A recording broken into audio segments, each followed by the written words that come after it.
নমস্কাৰ বন্ধুসকল, Assamese health টিউছ YouTube চেনেলত আপোনালোকক স্বাগত জনাইছোঁ। মই আজি আপোনালোকক মুখত ক'লা দাগ পৰা সমস্যাৰ পৰা কেনেকৈ সমাধান পাব পাৰি সেই বিষয়ে আলোচনা কৰিম। গতিকে ভিডিঅ'টো আহক আৰম্ভ কৰোঁ। মুখত ক'লা দাগৰ পৰা সমস্যাৰ সৈতে আমি সকলোৱে চিনাকি। বিশেষকৈ মহিলাসকলৰ ক্ষেত্ৰত এনেধৰণৰ সমস্যা প্ৰায় দেখা যায়। আজি প্ৰায় সন্মুখীন হোৱা এইবিধ ছালৰ সমস্যাৰ বিষয়ে আলোচনা কৰিবলৈ বিচাৰিছোঁ। সাধাৰণতে পুৰুষ মহিলা সকলোৰে এই সমস্যা হয়, যদিও মহিলাসকলৰ এই সমস্যা বেছি হোৱা দেখা যায়। তাৰ গুৰুত্বৰ শাৰীৰিক ৰোগ বুলি গণ্য কৰা নহয়, যদিও মানুহৰ ৰূপ সৌন্দৰ্যৰ ওপৰত বিৰূপ প্ৰভাৱ পেলায় বাবে ই এক মানসিক অশান্তিৰ কাৰক হৈ পৰে। প্ৰায় মুখমণ্ডলত, নাকৰ দুকাষে, কপাল, গালৰ ওপৰ অংশ, মুখৰ মাজ অংশ আদিত দেখা যায়, যদিও কেতিয়াবা ডিঙি আৰু হাতৰ কিলাকুটিৰ তলৰ অংশটোত হোৱা দেখা যায়।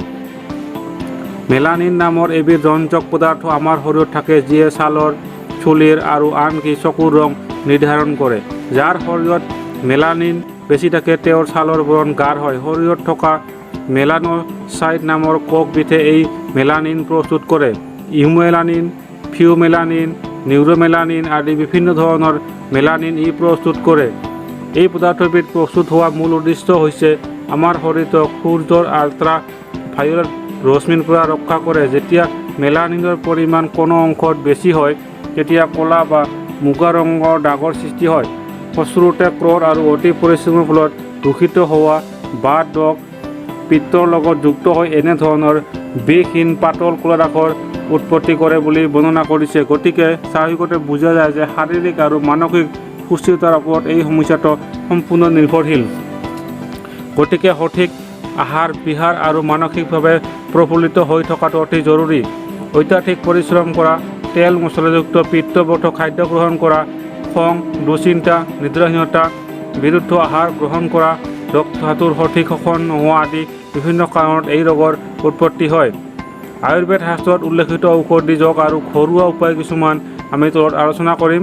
আয়ুৰ্বেদত ৰক্তশোধক, ৰক্ত প্ৰসাদক যিয়ে ৰক্ত শোষণ কৰে আৰু বৰ্ণপ্ৰসাদক দ্ৰব্য ব্যৱহাৰ কৰা চিকিৎসাৰ বাবে ব্যৱহাৰ কৰা হয়। চন্দন, লথৰা, মহিষা, বট, পিয়ংগু, হৰিদ্ৰা, বচা, হাৰিবা ইত্যাদি এনেধৰণৰ দ্ৰব্য। এনেবোৰ দ্ৰব্যৰ পৰা প্ৰস্তুত কৰা বিভিন্ন ঔষধ সেৱনৰ দ্বাৰা এই সমস্যাৰ পৰা সম্পূৰ্ণভাৱে মুক্ত পাব পাৰি। তাৰোপৰি এনেধৰণৰ উপাদানেৰে তৈয়াৰী ৰক্তচন্দনান্দি লেপ, মংগুলাংগী লেপ, সিদ্ধাৰ্থকান্দি লেপ, বৎসত্ৰাদি লেপ আদিৰ ব্যাহিক প্ৰয়োগৰ দ্বাৰা অনেক সুফল পোৱা যায়। ঘৃতকুমাৰীৰ ৰস সতেজ ৰস 15 মিনিটমান লগাই গৰম পানীৰে ধুই দিব লাগে। ইয়াত থকা মুচিলাগিনাছ পলিচাচাৰিডাছ নামৰ পদাৰ্থবিধে ছালৰ গাঢ় ৰং পাতল কৰাত সহায় কৰে। 5 চামুচ হালধি পাউডাৰ আৰু 10 চামুচ গৰম গাখীৰ মিহলাই লৈ 20 মিনিটমান সময় গৰম অৱস্থাতে মালিচ কৰি পিছত গৰম পানীৰে ধুই দিব লাগে। মালিচ কৰোঁতে ঘূৰণীয়া দিশত কৰিব। কমলাৰ সতেজ বাকলি বা গুড়ি গাখীৰৰ সৈতে মিহলাই লেপ বনাই 30 মিনিটমান সময় লগাই ৰাখি গৰম পানীৰে ধুব লাগে। মূলা কাটি শুকাই কৰি গুড়ি কৰি ল'ব। 2 চামুচ গুড়ি আৰু 1 কাপ টেঙা দৈ লৈ ভালদৰে মিহলাই 30 মিনিট সময় লগাই ৰাখি কুহুমীয়া গৰম পানীৰে ধুব। সপ্তাহত এবাৰকৈ লগাব। 10টামান বাদাম পিহি অলপ মৌৰ লগত মিহলাই লেপ বনাই ল'ব লাগে। পিছত গৰম পানীৰে ধুব লাগে।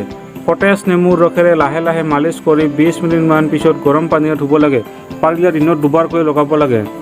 এপল চিডাৰ ভিনেগাৰ আৰু পানী সমান পৰিমাণে মিহলাই লৈ কেৱল দাগ পৰা অংশত বতাহত শুকাব দিব লাগে। শুকোৱাৰ লগে লগে পানীৰে ধুই শুকান পৰিষ্কাৰ টাৱেলেৰে মচিব লাগে। এইদৰে নিতৌ এবাৰকৈ লগাব লাগে।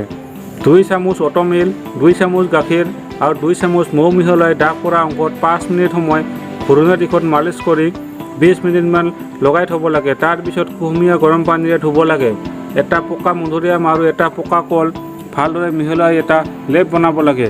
দাগ থকা অংশত 20 মিনিটমান লগাই ৰাখি পানীৰে ধুই দিব লাগে।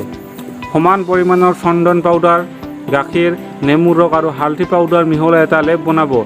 এই লেপটো দাগবোৰৰ ওপৰত বনাই লগাই বতাহত নিজে নিজে শুকাব দিব। পিছত পানীৰে লাহে লাহে ধুব। পিঁয়াজৰ গুটি লেপ বনাই 15 মিনিটমান লগাই ৰাখি গৰম পানীৰে ধুই দিব লাগে। তুলসীৰ পাতৰ লেপ বনাই 15 মিনিট লগাই গৰম পানীৰে ধুব লাগে। ত্ৰিফলা চূৰ্ণৰ লেপ 15 মিনিট লগাই গৰম পানীৰে ধুব লাগে। সুষম আহাৰ গ্ৰহণ কৰা উচিত। তেল মছলাযুক্ত খাদ্য পৰিহাৰ কৰিব পাৰিলে ভাল। পানী সঠিক মাত্ৰাত সদায় খাব লাগে। মনৰ ইচ্ছা শক্তিকে জাগ্ৰত কৰি আমি এনেদৰে অভ্যাস গঢ় দিয়া উচিত যাতে এটি সুন্দৰ স্বাস্থ্যকৰ জীৱন লাভ কৰিব পাৰোঁ। দোস্ত ভিডিঅ'টো যদি ভাল লাগিছে তেন্তে এটা লাইক আৰু এনে ধৰণৰ ভিডিঅ' পাবলৈ চেনেলটো ছাবস্ক্ৰাইব কৰিব।